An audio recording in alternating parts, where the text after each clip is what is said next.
Good morning, and thank you for your coming to a webinar. I think the circumstances are not this we were wished us, but I hope you had blessed Easter and you enjoyed this time anyway with your family. It's possible. If not, I hope also there were digital ways. Today we have the topic artificial intelligence at the front lines of the fights against COVID-19. My name is Horst Heitz. I'm the Secretary General of SME Europe, the business organization of the European People's Party. And we have as host today, who holds the welcome and opening, Axel Voss, member of the European Parliament. Happy to see you. Member of the Committee on Civil Liberty, Justice and Home Affairs, Jury Rapporteur for Civil Liability Regime for Artificial Intelligence. And we have today also three very interesting experts with their interventions as guests.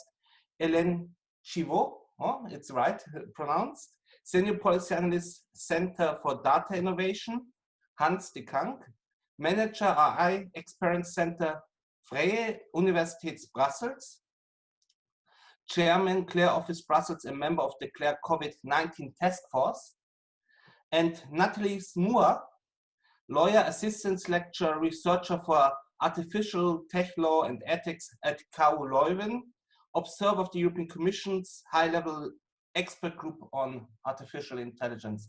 Welcome and thank you that you have the time to join us. I think we will have a very interesting discussion today.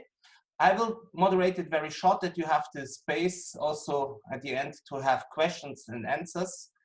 And I think we're starting with Axel Voss. I think it's an interesting time because many articles are already writing Europe has to change her strategy on artificial intelligence. First, what you're expecting and what is your state of art now about artificial intelligence against COVID? Is this really magic what we can expect from this, or is this only useful tools? Or can it be also a danger for the freedom in the future? The floor is yours, Axel. Good morning to everyone, and I hope you have a wonderful Easter time, and I hope you are also feel in a good health and awaiting the energy after this COVID shutdown.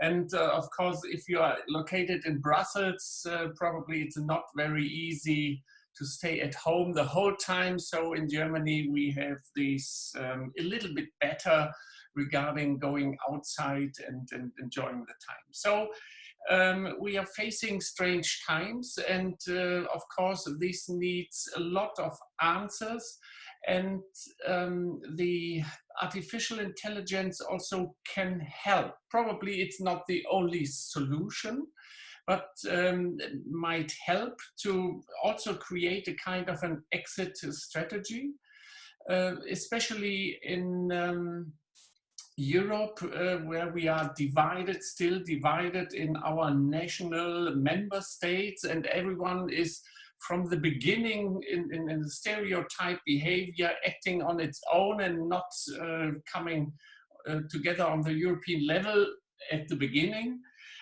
So now we are confronted with the situation, how we might come forward to fight the COVID virus, and also to get an exit strategy, and how we can probably manage also in the future to avoid to come into the same situation like what we have today.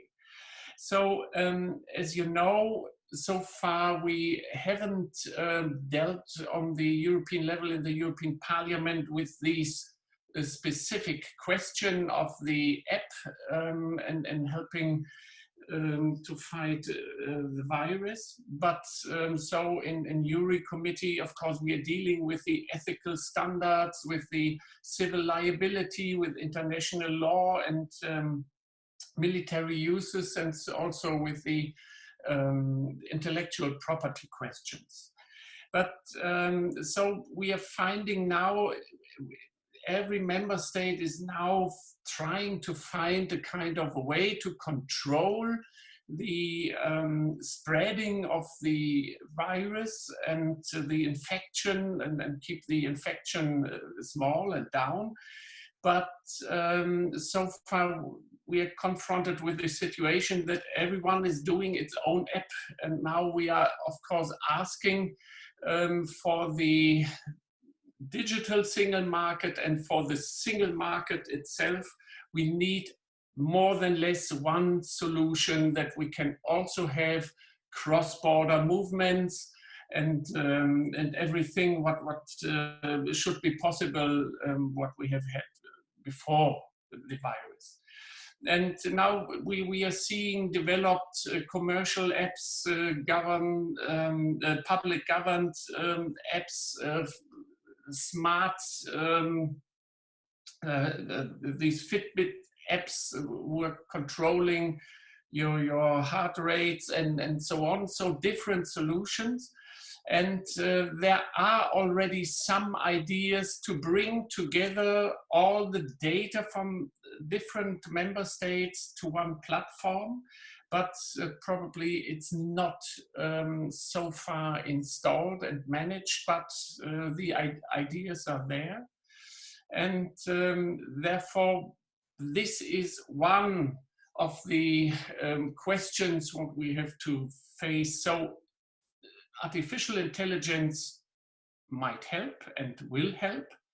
And on the other hand, we need to have a European solution from my point of view. And on the other hand, so it might, for medical aspects also, having artificial intelligence in place to analyze all the data coming from the member states. So these are 2-3 aspects already. I'm not sure, Horst, if you also interested in coming to the civil liability question in particular, but if you would like to be, that this should be. I think it's important because it's about acceptance also of these tools in the end. Yeah, of course. Civil society. Yeah, of course. The creating of apps and also the managing all of these need this European approach. Of course, data protection is also involved. Sometimes the focus on data protection is more than less too narrow-minded, because they are all just thinking about voluntarily solutions, but if we are not coming to a kind of a share of in the public of 60 or 70%, probably it won't help enough. So the GDPR gives other solutions. And the other question is, of course, the liability question. What happens if AI systems are not working properly? So we are creating this report, it's a kind of initiative report so far, and I would like to see this embedded in a way in some principles. I hope you might also enjoy all these principles. So of course we need a full harmonization at first in to create a real digital single market, and not something what we are doing so far with directives. We need a regulation here. So we should also meet existing and international standards, and also be open for upcoming international standards in this area, also for liability regimes. We need a future orientation and therefore kind of technological neutrality. We don't want, or we shouldn't hinder AI systems in the future, or of every model what we can think about. We need this legal clarity.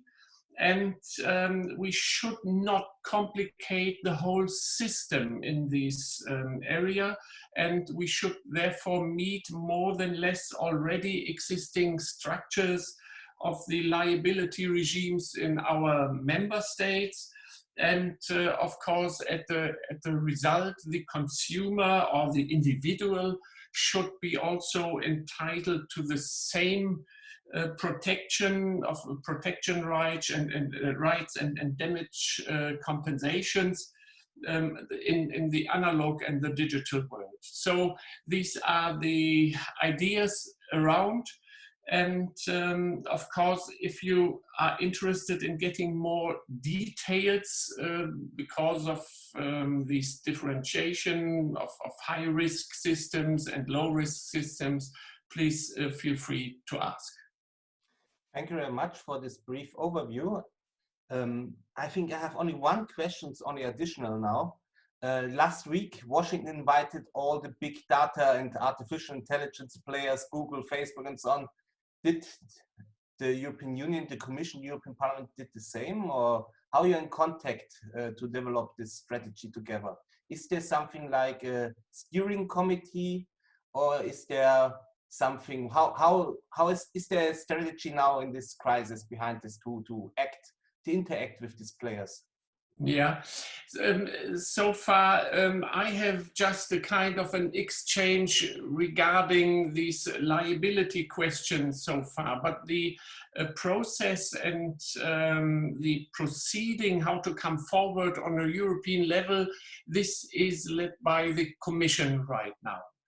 As a parliament, we are still have a kind of a shutdown, although we will have a kind of a plenary meeting this week on Thursday and a group meeting on Wednesday, but this is also more online or on a remote control way. But so far the Commission is the acting body, and therefore Mr. Breton will handle these, and he has also the best and right ideas in coming forward on the European level. And that's why, so we are exchanging some ideas in a written form, but at least now it's the hour of the Commission in trying to link all the member states together. This is something what we can't do, especially if you're in a home office position. Okay, thank you. I see this is also an administrative problem in the end. As we learn also lessons for the future if we have again a situation how to link, because the Parliament is also controlling, in fact, what's going on there. I think it's very important. And this is also the link then to our next speaker, our next interventions, Eline Givot, Senior Policy Analyst, Center for Data Innovation. I think artificial intelligence and big data, it's belong together. Without it's big data is useless somehow, and then without big data, artificial intelligence is useless. And I know you wrote about GDPR already. What is now your summarizing at the moment of the situation with COVID-19? Do we enough? Is this going the right direction? How we use big data now, and what could we learn also for the future then out of this crisis? The floor is yours. Thank you very much for having me. It's great to be able to share and continue to engage on these topics despite the situation. So first, I'd like to, really mention that the situation certainly has confirmed the advantages of deploying AI in the healthcare sector, but also created a sense of urgency on how to use it in the short term. So there's really this unprecedented focus on the power of data to assist, to understand, track, and contain the pandemic. And AI and data, which were already important yesterday, this is even more now critical, we're realizing, for today and tomorrow. And so awareness about this has clearly gone up. Regarding AI and machine learning and how they're helping in this crisis in particular, there's a whole lot of different ways in which they're supporting the efforts. We're seeing now how first scientists are using AI to better predict the spread of the virus, using historical data, expedite clinical trials, accelerate the search for a vaccine, develop personalized treatments. So one example is Google's AI company DeepMind, which released predictions about the shape of the virus, while no similar structures were available, which gave medical researchers important information to develop a vaccine or treatments for the disease. Another way in which AI can help is, by informing policies for more evidence-based decision-making, improved collaborations, but also you can use AI through the use of automated filter to better detect fake news, avoid the spread of dangerous information, misinformation, sorry, about the virus.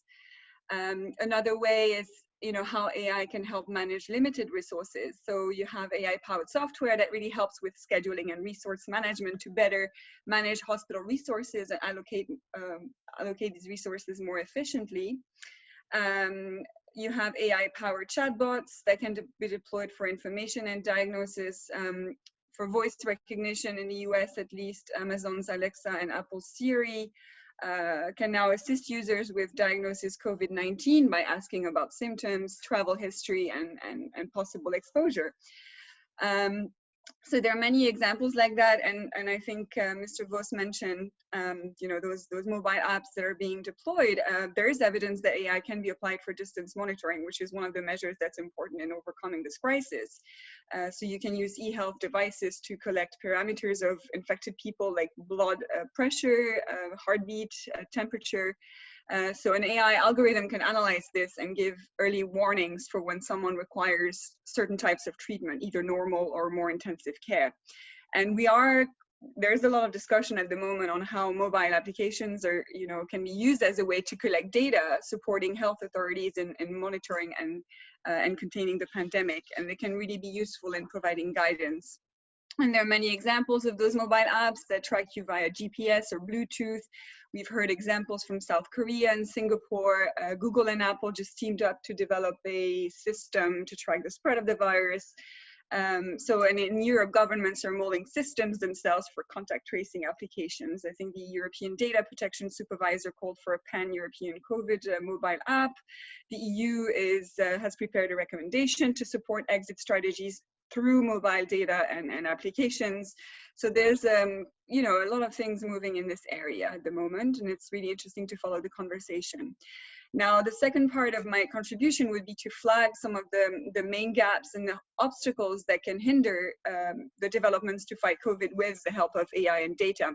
First, it's important to bear in mind that there are limitations to using AI. It's not a silver lining. AI needs tons of prior data with known outcomes in many ways. So AI alone could not predict the spread of new pandemics. For instance, it cannot do that because for COVID, there was no database of prior COVID-19 outbreaks.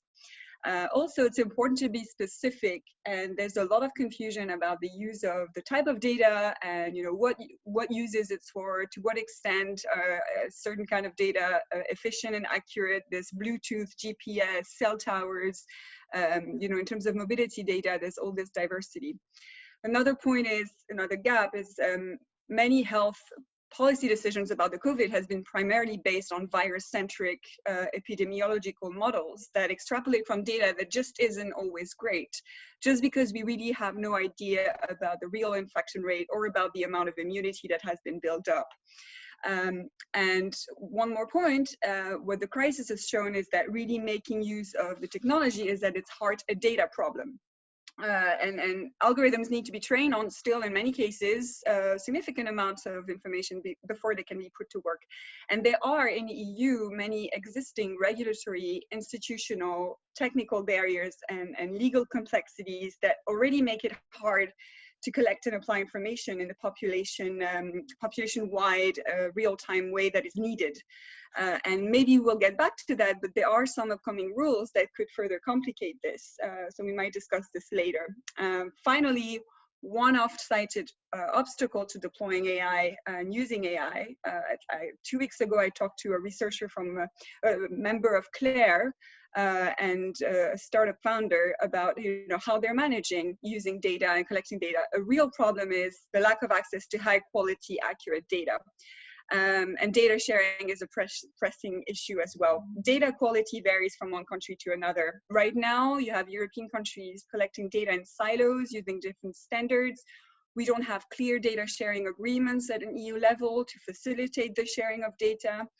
We lack the common standards, although these could allow for basic interoperability and therefore lower the burden of compliance with some rules. So we don't always have this clarity around it. So this slows down our ability to use the data for all the purposes that I mentioned, including for AI systems. So I will leave it to that, but I suppose if there's a chance to get back to how, you know, current complexities are impeding the development of AI in the EU, I'd be very happy to take up some questions on that.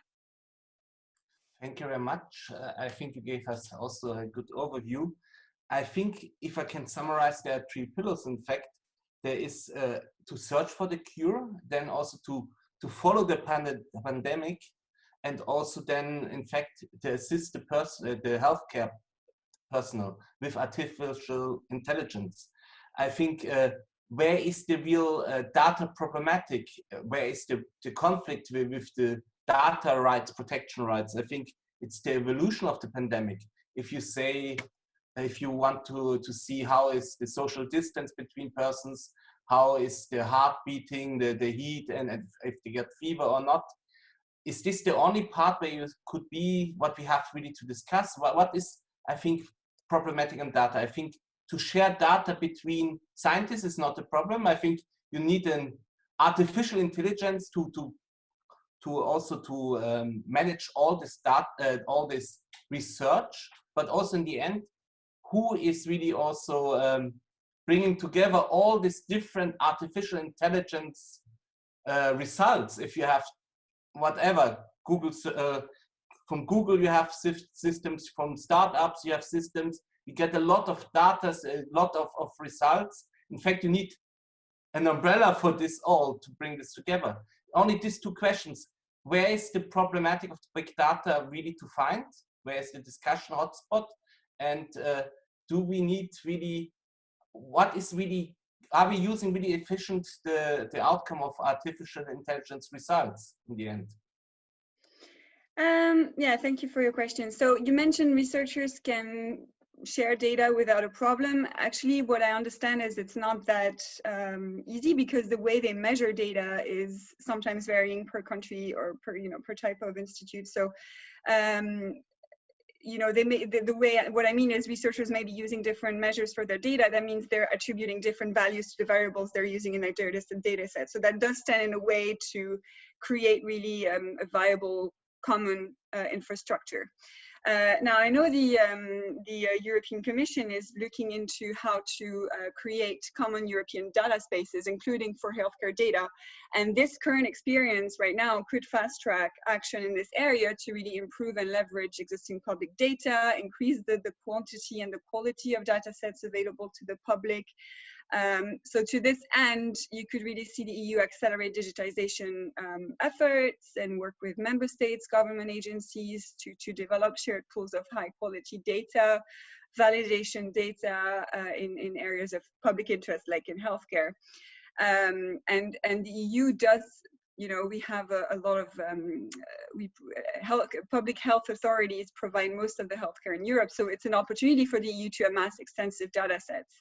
Now, the common EU data space, let's say for healthcare, the rules governing this data space will have to be very clear and will have to be clarified by the Commission as it is going through with its Data Act, because you may be confronted with more legal complexities for companies owing to incompatible rules. So you are, on the one hand, a GDPR that constrains the use of certain types of data, there's purpose minimization, time limitation, etc. And on the other hand, you would have a common data space which would allow for the sharing of industrial data, but when you talk about healthcare data, that does include personal and non-personal data. So how do you make that arbitrage between both types of directions here? So that might be a bit of a headache, I suppose, for many companies. What was your second question, if I did not answer it? I cannot hear you, you're on mute. I think the second question I can link directly to Hans de Kank, because I think that he's the specialist for artificial intelligence. And like we heard the link from you to you, artificial intelligence, we're expecting a lot from them. We are afraid also of them. What is really what we can really expect from this? How it can help? And like in the end, do we have so many information at the end of this? Is there a mastermind of artificial intelligence to bring all these results together? The floor is yours. Thank you, Horst. Indeed, as being a part of the task force COVID-19 within the CLARE network, we actually tried already since a couple of weeks to build up a repository of collecting not only AI experts all over Europe and beyond that want to volunteer and bring their AI expertise as an enabling technology to solve many types of problems and challenges, like Eileen already mentioned out or pointed out, to help out and to show that AI can bring added value, but as an enabling technology, and not to actually, we can put AI in the forefront, but it's always to help out medical experts, to help out logistic experts, security experts, policymakers. And that's why actually, as CLARE is a network of AI experts across Europe, that's also what we thought that our main focus should be at the beginning of this crisis. And that's why we actually started to create this repository. We actually last week, we launched our website where the broader AI community and policymakers and national and EU level can actually go to and actually have a clear and validated overview, different types of AI initiatives going from hackathons, webinars, but also indeed these very important initiatives on creating data sets and validated data sets to bring these information together. As we've seen that there is so many initiatives and different types of solutions that are seeking our support to apply AI technologies. And AI technologies is far beyond machine learning on its own. Claire actually wants to cover all different types of AI technologies that can be applied, going from knowledge representation, computational creativity, to indeed deep learning and predictive modeling. So we actually had to create different 11 different types or topics of applications where we needed where AI applications can be needed, going from intensive care data analysis to epidemiological data analysis, of course mobility and monitoring of data, as we already discussed, but also of course in the bioinformatics. So this rat race to go for the next generation vaccines. There is of course a lot of AI algorithms to be applied, but also NLP in e-health, but also image analysis, social network monitoring, smart manufacturing, even because AI in the definition of Europe also contains the application of robotics and robotic solutions, which have their own autonomous decision processes. And of course, also in scheduling and resource management. So what we see in these initiatives is that, of course, there is a distinction to be made. At this stage, a lot of countries within Europe and of course beyond, we're still also looking for short-term solutions. We're firefighting in healthcare, in logistics, security, and life sciences. But in the long term, in life sciences, we are also actually have to look on how to relaunch our societal and economic activities, looking at education, the digital way of work, and so on. So we see also there a clear distinction in the types of initiatives that are arising. And there are short-term initiatives and see how that we actually can look at quick solutions. Apart from thinking about in the long term how that our society and economical activities need to be relaunched once we are going to look at exit strategies and reactivating our society. To give you some examples on, for example, on image analysis, there I see there are a lot of examples, for example, how that AI can help people at the ICU to make quicker decisions based on the image analysis of CT scans of lungs, for example, where we actually can help out people who are working really at the forefront in the hospitals to make quicker decisions. And there we see that these initiatives often are being taken by a combination of small startup companies who already are in a network of hospitals and caregivers and other types of companies. And that's really a grassroots you see there a lot of grassroots initiatives that establish or that can actually make use of networks that already existed based on previous, for example, European research projects. So that's actually a good sign that their science and industry already can take initiative together with healthcare to create solutions that are applicable immediately in the short term. And there are a lot of successful cases to be shown. In smart manufacturing or robotics, so to speak, there we see also a lot of good solutions popping up. We have initiatives where research centers together with 3D printing and production companies are looking for open source models to create prototypes of respirator or masks. There are examples of projects where even commercial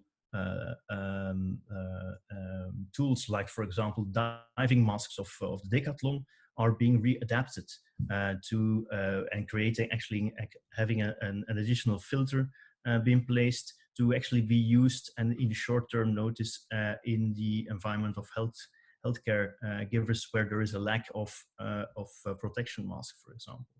But I think that, for example, in the mobility, indeed, the tracking, the initiatives, the different type of initiatives that there are being made, there are lots of good, and I think also taking into account all type of challenges from a technological and privacy perspective, solutions being developed at the moment, pan-European, also building up on existing networks, thanks to a lot of European research projects in the past, that these people can find already themselves to actually build up on technology solutions.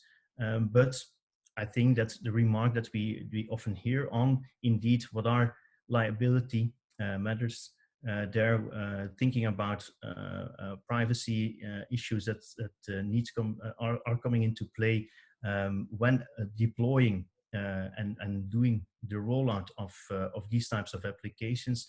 I think that the policymakers are making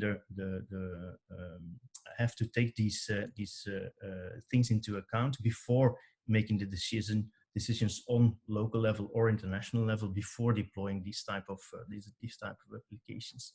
And I think that in the initiatives that we see that are generated or fed by scientists in AI, there is a lot of voluntarism, there's a lot of willingness to contribute and to collaborate with companies on deploying these solutions. But of course, before deployment, there are a lot of sometimes hurdles to be taken.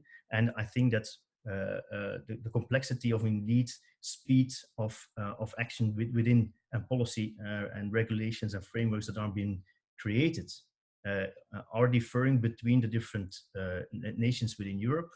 And of course, the lack of sometimes coordinating there is hindering the rollout of these type of solutions. And I think to conclude that we can agree that if we can talk about being a winner in this crisis, I think what this last 4 to 6 weeks and last 2 months, what has been made clear is that I think that science and digital, that these are the real winners, quote unquote, of this crisis. And digital it is AI, it is data, but it's also the internet. What would be the world like if there was no high performing internet around? Thinking about the homework situation and so on. But all these tools are there.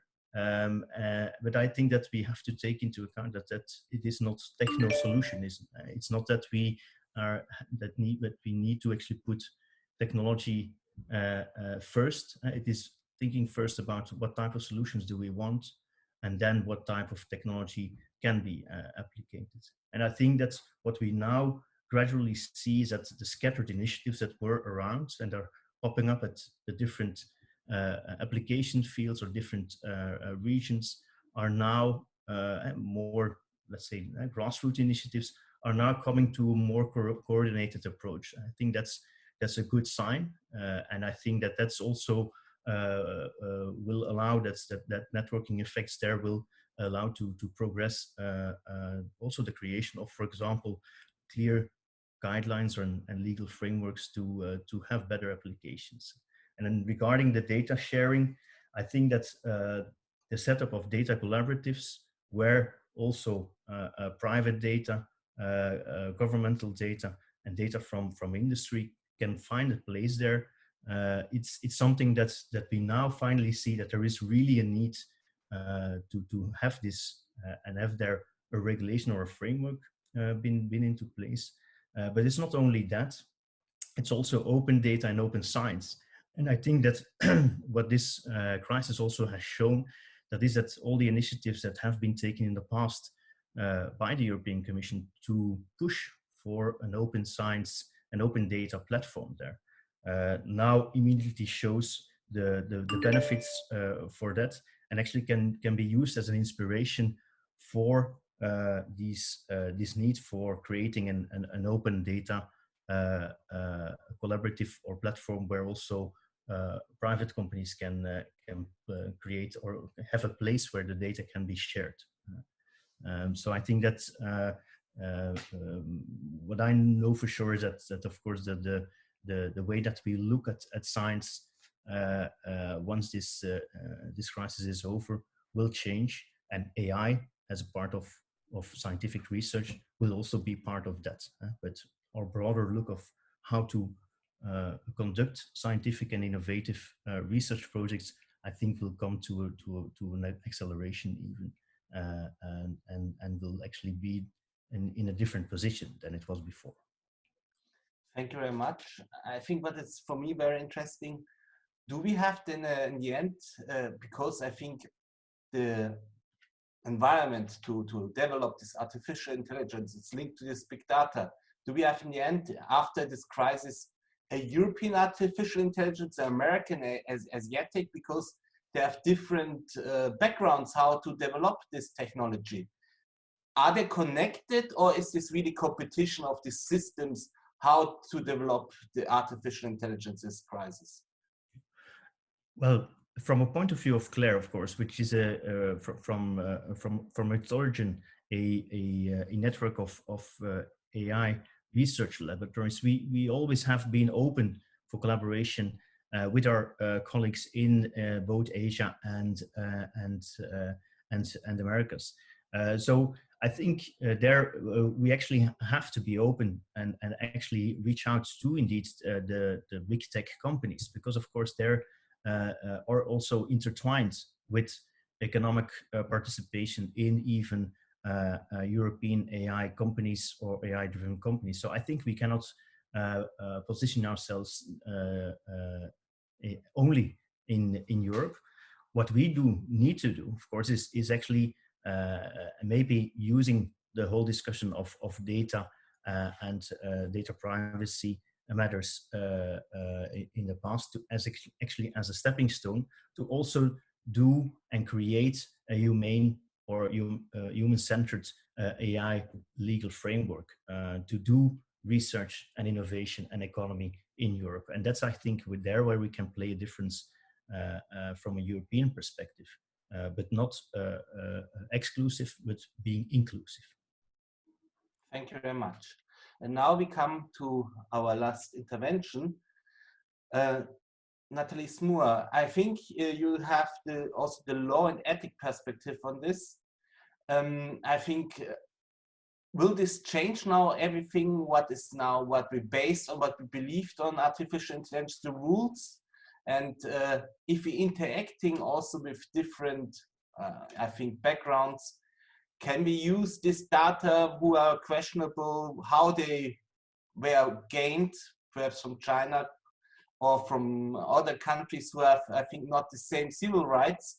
I think there's a lot to discuss also, because the people want to see or not only hear an exit strategy.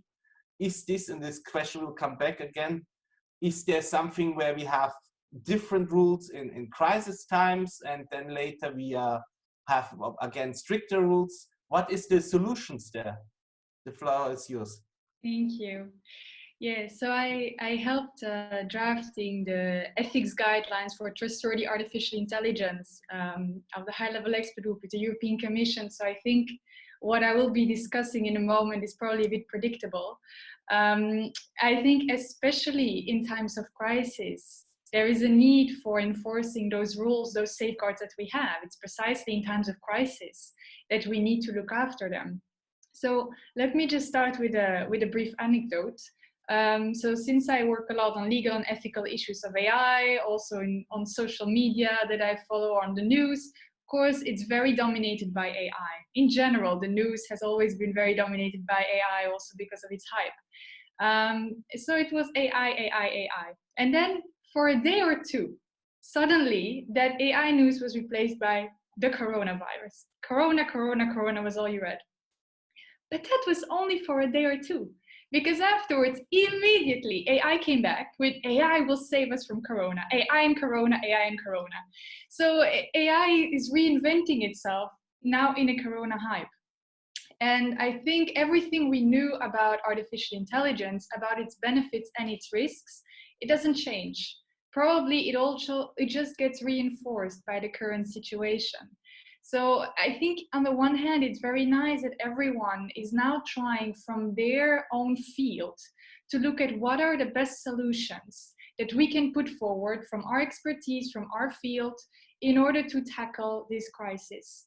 And for AI researchers or for AI developers, what they know is AI. So it's normal and it's great that they will try to see how can my experience, my area of expertise, AI, be a helpful tool in this regard.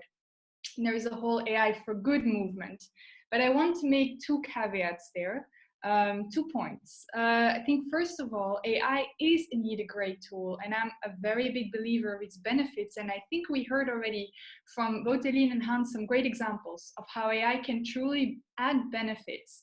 But I have to agree also with Mr. Voss that AI is one solution. It's certainly not the solution. And we have to be very careful about what problems we talk about. AI will be a great solution for some specifically delineated problems. But everything starts with what is the problem and how do we define the problem? And then we have to look whether AI can be a solution for that. And it will not be the best solution for everything. And I would even say that today AI is not at the front line of the fight against Corona. It's one of the many tools. It will certainly not be the main tool. I do hope that as our expertise of AI evolves, as our tools become better, as our scientists become more enforced by that, AI will be playing a bigger and bigger role in the crises to come. But we are not today yet at a stage where AI is the solution for everything.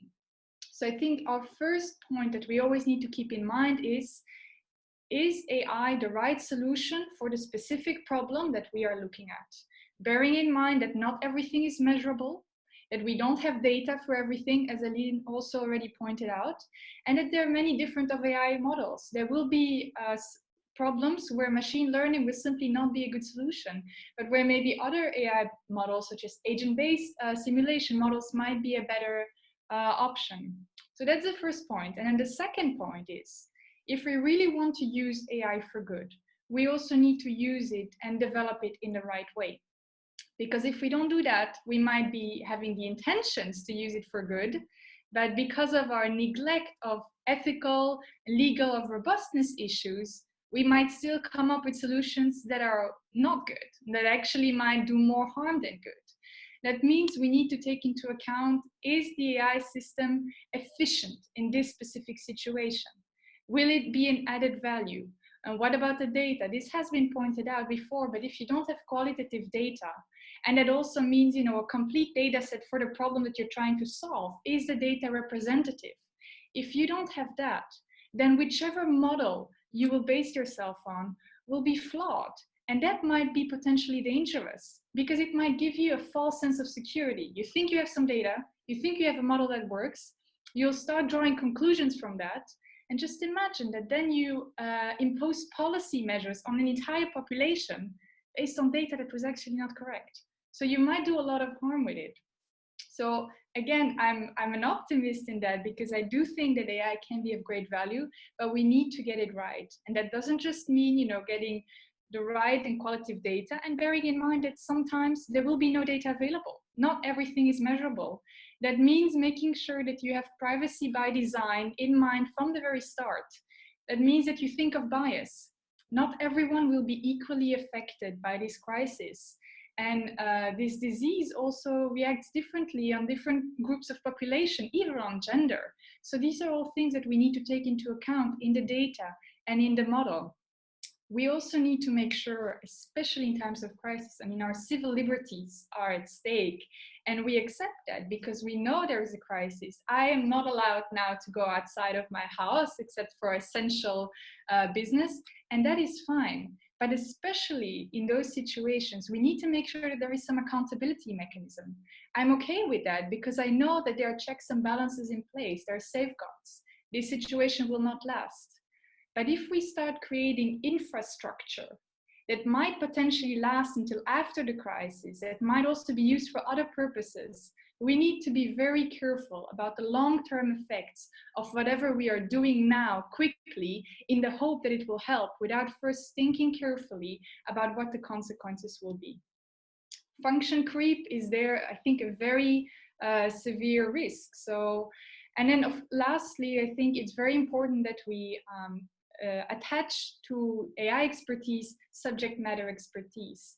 AI experts know about AI, but they don't know about pandemics, they don't know about how the disease evolves. So by themselves, they are, well, I won't say useless, but they cannot do much. So you need to match them with subject matter experts. So maybe just to recap, I think one of the worst things that could happen is that we think that we have solutions and that we then act upon them, and in fact create policies that are even worse. So we need to first ask ourselves, is AI the right tool for the problem we want to solve? And if it is, how can we use it in the right way? How can we put in place legal, ethical, and robustness safeguards? And then it can truly be a means for good. Thank you very much. And I think instead of my questions always to the speaker, one other speaker who has an additional point to you. Helene, this is your chance to react or to ask a question to Nathalie. Yeah, thank you very much. I think I'd like to collect the reactions of Mr. Vos and Nathalie on this. So thanks to Mr. Vos. You lined up at the start that it's important to create harmonization, to have a real digital single market, that we need legal clarity and not complicate existing systems, that we need clear guidelines. And Nathalie, you mentioned that it's important to get it right and to make sure we have the right data. Now the EU has this proposal for, it's the AI white paper that was released in February. And there are concerns that the way in which high-risk AI is defined is not clear, and that those applications would undergo some sort of testing before they can be deployed or sold on the EU market. Now, I referred in my intervention to Google's DeepMind, the research they did on the coronavirus, which was conducted using open source data from around the world. And the proposal of the EU seems to be limiting for some types of high-risk applications. You would have to retrain them in Europe with different data sets that could be European data. But this would sort of reduce the representativeness of the data that we're using to assess those systems. That could deter investment. So it could really be the problem we may be facing in the EU is the cost of not using AI and of limiting the use and deployment of AI in the EU. So just without going further, I just wanted to bring it up and hear both your reactions on this. Nathalie, please, if you want to react. Yes, I'll react briefly. So I think from a personal point of view, I'm very glad that the Commission's document is a white paper and not a legislative proposal, because I think there are a lot of things that still need to be refined by it. And I think you very correctly point out that the distinction between high risk and non-high risk application is probably one of the most problematic ones, because it might be over-inclusive and under-inclusive at the same time. There are other things in there that might be a potential obstacle. While I do agree that ex ante verification, so that means that you verify how the AI system was built, trained, etc., before you put it on the market, it might be an important solution for some AI applications, but it won't be that for everything. And I think the example that you just referred to of having to retrain the data, but then potentially the AI system will not be as effective anymore as it should be, that is a concrete problem, but it fits within a concrete context, namely a context where you need to have these, larger data set. So I think whatever happens with the Commission's white paper and with the eventual legislative proposal that will come out, they will have a number of issues to address: high risk, low risk, ex ante, ex post verification, but also how to ensure that whatever proposal they put forward will be context-based. So in one context, an AI system can do great things, whereas that same AI system can pose significant risks in another context. And that will be always the case. So they will have to take into account this contextual problem that you also just described. Okay, thank you. And now I want to give also the chance for questions from the audience. If you want to have questions, raise your hand, your digital hand, and it's possible to ask now the speakers. Otherwise, I would like if we have questions already answered. One is, of course, the link of this website where all these tools are collected and presented. If you can share this with the audience, this would be very nice. And I think we have at the moment questions or not. For me, in fact, it's also to Axel Voss now, your reaction. I think in the end, as a politician, you are responsible about your decisions. Who is responsible if you are deciding on this data and on this artificial intelligence? What you're doing, what your measures for such crisis? Who's responsible at the end if it's going wrong? If it was this wrong calculation in the end? So of course, what we can do, or what we are doing, is to give a kind of a frame, a legal frame, just to everyone who is dealing with artificial intelligence can do this in a legal way. So of course, the misuse of AI we can't hinder at the end, but of course it's then not allowed, and we can create some sanctions and so on. But of course we have to be very careful, but we are giving only an idea how to handle these on a legal base and a legal way. But for the situation right now, I think we have to go on in two steps. So at first, to overcome now the crisis right now we are into, and on the second stage we should think about how we can proceed in upcoming crises. But now I think the priority right now is how we can overcome the situation and are coming forward, and then in the second stage we should think about what we should create where we can handle this if we have a crisis again in the upcoming future. So who is responsible or liable at the end? Of course, everyone who is creating an AI system at the end is also liable for everything what might go wrong. But then we might decide on this high risk and low risk system a little bit, not really deciding itself the system, but the consequences out of it might affect the public, might affect the fundamental right, but then we are talking about a kind of a high-risk system, and then the liability should be stronger than the liability of a low-risk system who is not affecting the public or a third party or whatever, just for coincident reason. So, but what I would like, if I may do this suggestion now, what we should do have in place right now, probably we should send a kind of a short catalogue and demandings to the Commission in saying, so what is now important, what we have to do now in this situation, and then please follow these lines in, let's say, the data collection in every member state should be compatible for cross-border situations, and the data protection problems can be solved via the GDPR in a way, or there should be a kind of a precondition for something or whatever. So this is what I would suggest. If we can put together a kind of a list of political demandings in this situation now we are into, please send me your points. I will list these, and then sending these also to the Commission and bringing this into the political debate. If you're interested, it's just a voluntarily task or idea now, but I think we have to be very quick and saying now these are the points what we should fulfill to come to a real European digital single market also in this crisis environment. Thank you very much. I think we're coming more to the end of the webinar. It was very fast. I think we need more time to discuss this, but I have some last questions I want to go through, who are perhaps short to answer. When your report will be published, Mr. Voss?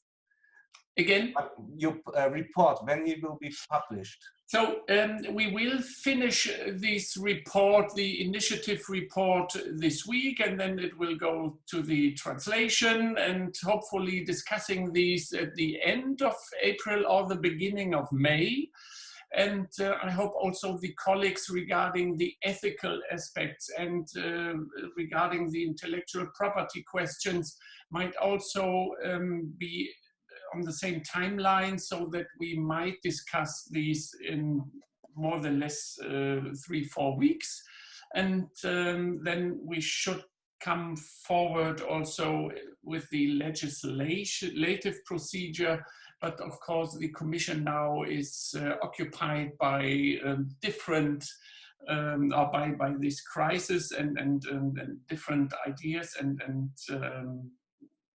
procedures. But I hope we might come forward as soon as possible also. Thank you. And then the last question, do we have a possibility to have a fast track way for artificial intelligence in this crisis? What we need now to act fast? What is everything already? Should we change something? What we can do to support this tool? Or is everything okay now, like it is? So far, I understand the situation. Of course, we need at first a kind of a really common platform or European platform to collect these data, to analyze, and also to get the knowledge and other ideas out of it without infringing the privacy or data protection issues, etc. This is, from my understanding, the technical side of something what we should have in mind. Also, as far as I understand the situation, we need a lot of these data to train also the algorithms in coming forward. Otherwise, it's just a kind of a collection without having a result or consequences out of it. And of course, we should still think about that this can't be misused in the end. But I think on the priority list, this is now something what we should have in mind to overcome this crisis, and then to settle down everything, or to settle everything in the right position, and coming forward with a kind of a strategy that we might face another crisis in a couple of years, even if you're coming to the last 10 or 11 years. This is the third existential crisis what we are facing.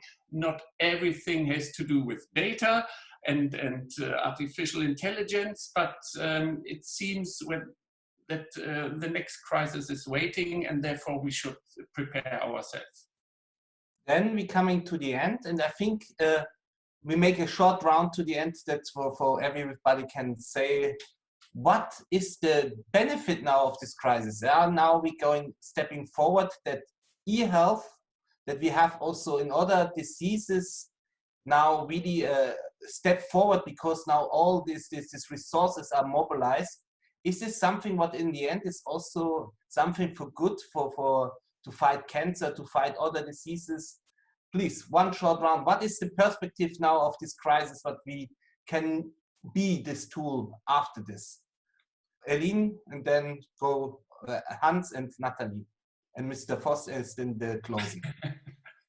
So yeah, very briefly, I liked a lot of the things that were said. I think it's clear more than ever that data and AI can definitely help with solutions. And to me, it's important that we find common approaches, as Mr. Voss mentioned too, and that we do this in a way that doesn't complicate things, to be able to deploy a technology that we're happy with and that is, that has quality.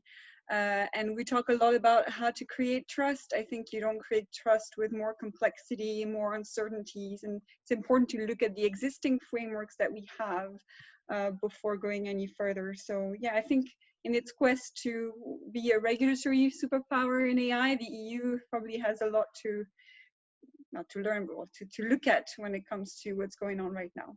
Thank you again for having me today. Hans? Yep.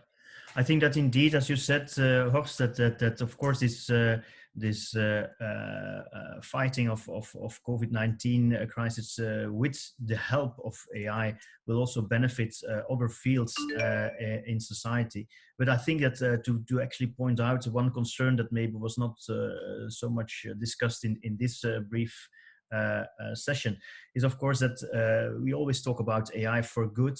But maybe we also need to take into mind that AI for good, it means also AI for good for all. And everything which is now being applied or deployed or be debated on looking for digital solutions, that we don't have to forget that there's a large population out there who is not able to do digital working or remote classrooms.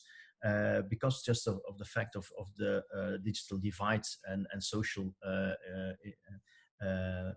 problems that there are in applying or reaching out to these type of these people in the large population. So I think that also there maybe we can see how we can help out, but I think that's also an important thing to bear in mind, that it needs to be AI for good for all, and that's I think also main concern in these fast evolving times that we don't have to forget about. Natalie? Yes, I want to fully agree with Hans. When we talk about AI for good, the question is always good for who? And I think it's our responsibility to make sure that it's not the good of a few, big companies that might already have a monopolistic position, but it's really good for all, as Hans said. So for me, the biggest takeaway from this crisis, and what I hope this crisis will put in motion even faster, is appropriate regulatory framework. Because I think we see that there are many benefits, but if we truly want to make use of these benefits and implement them, we need a sound regulatory framework that provides legal certainty for those who develop it, because if they don't have legal certainty, they won't even start developing these great solutions. But also that it empowers trust, that ensures that there is accountability frameworks in place, that verifies the quality of the data, that there is no bias, which is also something that will make sure your AI is not good for all, but only to some. So for me, this regulatory framework is a priority.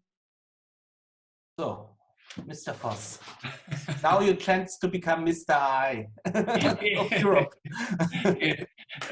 Thanks a lot, Horst, once again. So, of course, what I'm trying to do since the last half or 3/4 of a year already in saying we need to have radical changes in our digital policy. And therefore, radical changes, mindset changes etc., are necessary if we would like to still play a role in the digital world compared to other regions in the world. And therefore, the crisis might be also create the chance in being a kind of a good start in coming to a kind of a fast track for digital policy, especially when we are coming to this analyzing, to the collecting and of health data regarding and getting better results to fighting the virus, etc. That's why I would say it might be a good chance also for AI systems, also for fighting the virus, but we have to continue. And therefore, it's totally necessary to stay on this fast track, politically speaking.